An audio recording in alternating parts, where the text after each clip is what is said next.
Support comes from the Missouri Forest Products Association, committed to conservation and careful management of the state's forests to make them more resilient and better habitats for wildlife. ChooseWood.com. Welcome to St. Louis on the Air. I'm Sarah Fenske. 4 years ago, attorney Dan Kolde sued the University of Missouri. Kolde specializes in cases involving animals, and his client had sought to use the state's Open Records Act, better known as the Sunshine Law, to obtain records about the dogs and cats Mizzou was using for research. Those records are open to the public under the Sunshine Law. But even though Kolde's clients had made their request as narrow as possible, Mizzou announced it would cost $82,222 to produce them.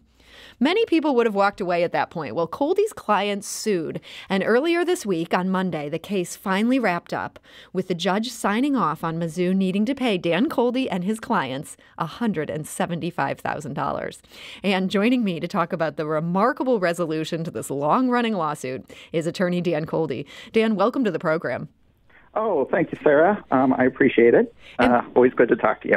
And before we get started here, I do want to mention that the University of Missouri Board of Curators holds the license to St. Louis Public Radio. The station, however, is editorially independent. Now, Dan, this all started back in 2015. The Beagle Freedom Project started asking Mizzou for records. They're a California nonprofit. What were they looking for at the University of Missouri? So the Beagle Freedom Project initiated back in 2015 this really novel program. It was called the Identity Campaign. And through the Identity Campaign, what they did is they encouraged supporters, anyone interested, to file open records requests. So the individuals were sending off requests to Beagle Freedom Project, picked 12 universities identified by certain regulatory numbers, the animals that were kept. There was 179 at Mizzou. 79 individuals sent in records requests and got fee estimates ranging from $400 to $700 per individual. What we were looking for is basically just standard regulatory documents that Mizzou was required to keep, or any research institution is required to keep, under various federal laws, the Animal Welfare Act, through the U.S. Department of Agriculture, National Institutes of Health regulations. And so all these regulations and these organizations require these institutions just to keep some basic records, like acquisition and intake records. Where did the animal come from, and how did it get to the university? So they wanted some really basic stuff here, and instead Mizzou gave them a bill that was absolutely eye-catching. Yes. When you broke it down, it seemed pretty clear that the university was actively trying to inflate the cost. Can you give us some of the more egregious examples that you found? Well, some of the more egregious examples was, so they included 1,500 hours of employee time from about 30 different employees, 10 of whom were these highly compensated principal investigators. These are basically some of the highest paid people at the university. They had salaries ranging anywhere from about $109,000 to $210,000 a year. So we're talking $150,000, $225 an hour, and over a third of the hours, 536 of the total hours, were supposedly from these principal investigators, and these guys weren't going through the files and doing administrative work. I think we knew from the beginning that was suspect. And what evidence did you gather? You gathered some evidence. What did it suggest about their motivations in putting some of these people on it, coming up with a bill that ended up being so eye-catching? Some of the evidence in the trial testimony clearly indicated that the university was just absolutely hostile to the Beagle Freedom Project. During trial, one of their employees testified that a lot of times activism happens, and if there's a cost associated with it, it's just not followed through with. The same employee also said that there were meetings where they discussed that it was likely the expense would prohibit most requesters from pursuing this any further. And the custodian of records herself sent an email to some of the university staff members saying flat out, these animal rights groups often don't want to put out the money. Wow. So they really thought that if they hit you with a bill this big, hit your client with a bill this big, this would make them go away. Yes, that it would discourage everybody and just, go away, forget about it, leave. Now at one point, I had even before we filed the lawsuit, I had even sent the university a letter explaining why we thought we were entitled to these records as normal business documents, why we thought the fee was too high, and asked them to contact me, and they just completely ignored me. So they knew this group had a lawyer. They should have known maybe they were getting into some dangerous territory here, but they continued to proceed. Now, as we know, they didn't drop this matter. They did hire you, and you ended up taking this case all the way to trial. We do want to mention we reached out to the University of Missouri for comment. They sent us a statement reading, quote, "The University of Missouri is committed to being transparent and in compliance of the law. We respond to nearly 700 sunshine requests per year and devote significant resources to live up to the requirements of the Sunshine Law. We respectfully disagree that the university violated those requirements. We respect the court and are pleased to have reached this settlement." Now, the timeline of this case, you guys went to trial almost a year ago. That was last July. The judge then ruled in November. He found that the university had violated the Sunshine Law, and he found that it was knowing. That's a pretty big deal as far as the financial resolution of this case. Explain why.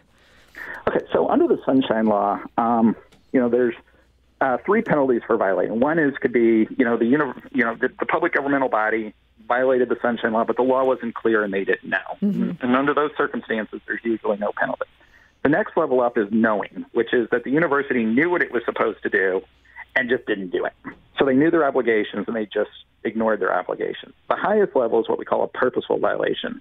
Those are very difficult to prove. That almost requires a showing that the university or the public governmental body engaged in a purposeful plans or scheme with the intent to subvert the Sunshine Law. It's really hard to prove those, and you don't see a lot of those frequently. Okay, so in this case, you got the knowing violation. I was kind of shocked to see that only comes with a $1,000 fine. Everything on top of that is various costs and fees. That's kind of the biggest teeth this law has, the way it's written.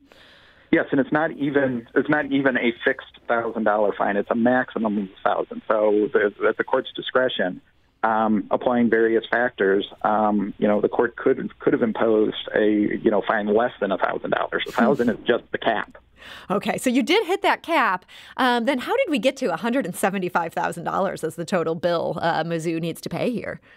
So a lot of our civil rights and public interest statutes do allow for the prevailing plaintiff, the person, challenging, to recover costs associated with litigation and attorney's fees in the litigation. Mm-hmm. And it's kind of rare. The general rule is that everybody pays their own attorney's fees.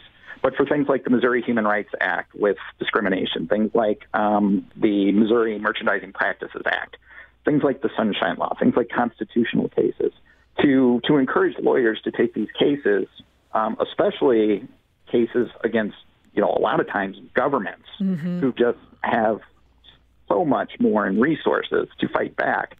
The law does allow that if the plaintiff wins, they can get their attorney's fees back. And that's how we got to this much bigger bill in this case. And I find it's kind of interesting that now Mizzou is going to be paying this six-figure bill. You had publicly offered to settle this case for $1 plus a few policy changes. And I know they obviously didn't take you up on that offer. But what were you looking for at the point that you offered to settle for $1? So the big one was when we were looking to settle for $1, the main thing that we wanted then, and we continued to keep this offer open throughout the litigation, was that Mizzou work with Beagle Freedom Project on an adoption program so that after these animals were no longer needed, these dogs and cats were no longer needed in the research, Beagle Freedom Project would work with the university to basically put these animals into loving adopted homes. That's what Beagle Freedom Project's primary purpose is, actually. So you weren't trying to stop this research from going forward. You were just saying when the research is done, rehome these animals. Any sense of why they wouldn't be interested in doing that? So I would start out by saying 11 states now, Missouri is not one of them, but 11 states now have passed statutes in the last several years requiring institutions to work with organizations to adopt out these animals. One big one, I think, is that the university just doesn't want to, any research institution, they don't want to adopt these animals out because they don't want people looking at their family member, their dog or their cat, thinking, what in the world did they do to you before you came to my home? One thing I learned was that a lot of times what they'll do is they'll tattoo their identification, the animal's identification number, the animal's ear. And I just don't think they want people having this permanent reminder that these dogs came from a research facility, think about what happened, and then start engaging in public debate about whether or not we should be doing animal testing, or if we do, if it should be more regulated. Breeders, people that furnish these animals to these labs, it's a big business. Research is a big business. We're talking millions of dollars of taxpayer money going each year to this.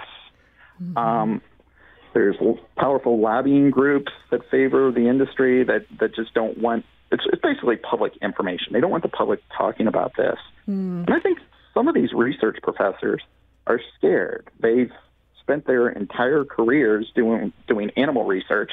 This is how they conduct research. And I think they're just frightened that if we move to other models, computer models, tissue models, cellular models, they would feel obsolete.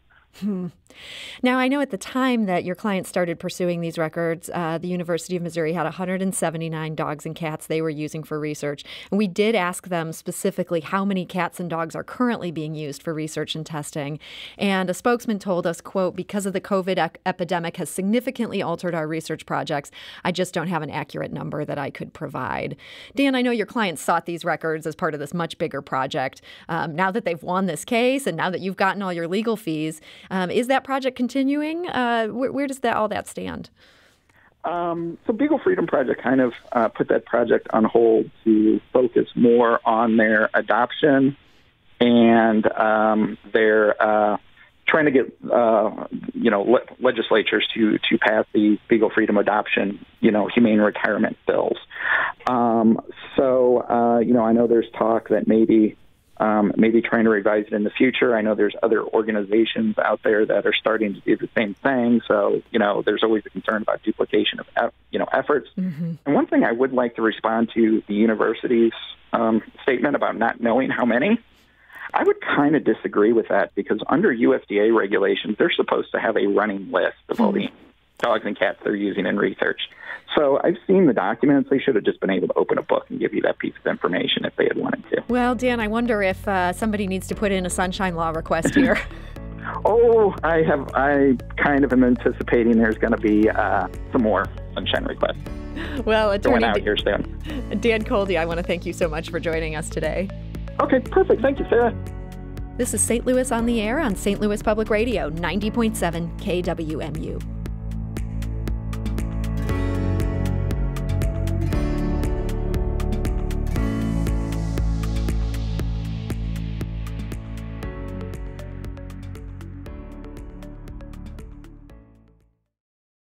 Support comes from Missouri Forest Products Association, committed to sustainable and sound conservation of the state's forests, which support more than 41,000 Missouri jobs, resulting in a $10 billion industry.